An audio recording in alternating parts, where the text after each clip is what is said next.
جو بات تم نہیں جانتے منہ سے نہ کہو، اور جو جانتے ہو اسے مستحق کو بتانے میں دریغ نہ کرو۔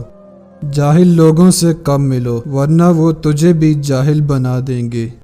دوست سے راز کی بات مت کہو، ہو سکتا ہے وہ کل کو تمہارا دشمن بن جائے۔ ہر قسم اور ہر طبقے کے لوگوں کو پہچانو اور ان کے ساتھ مناسب برتاؤ کرو۔ دوستوں کا امتحان فائدہ اور نقصان دونوں حالتوں میں کرو۔ زبان کے شر سے محفوظ رہنا چاہتے ہو تو خاموش رہا کرو۔ عقل مندوں کی صحبت اختیار کرو، یہ مشکل وقت میں تیری مدد کریں گے۔ کسی کو لوگوں کے سامنے شرمندہ مت کرو۔ جوانی میں ایسے کام کرو جو دین اور دنیا دونوں میں مفید ثابت ہوں۔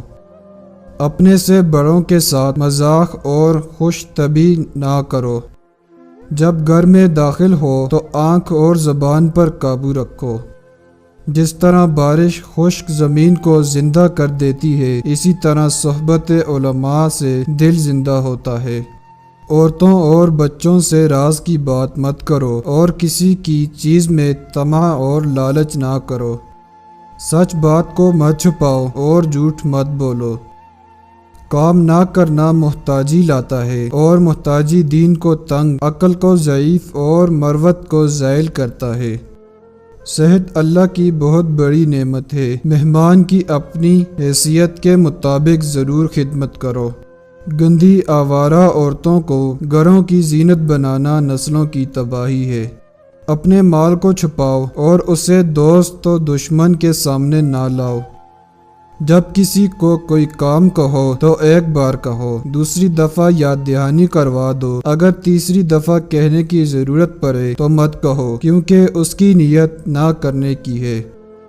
عقل مند کو دلائل سے سمجھایا جا سکتا ہے، مگر احمق اور جاہل کو نہیں۔ سلطنت بنانی ہے تو سب سے پہلے بہترین خاندان بناؤ۔ احمق اور بیوقوف شخص سے بحث نہیں اجتناب کیا کرو۔ دوستوں کے انتخابات میں ہمیشہ محتاط رہو، گھر کے بعد تمہاری تربیت وہ کرتے ہیں۔ الفاظ کا چناؤ شخصیت کی عکاسی کرتا ہے۔ عادات، حرکات اور ماحول کسی شخص کی پسند اور ناپسند کی عکاسی کرتا ہے۔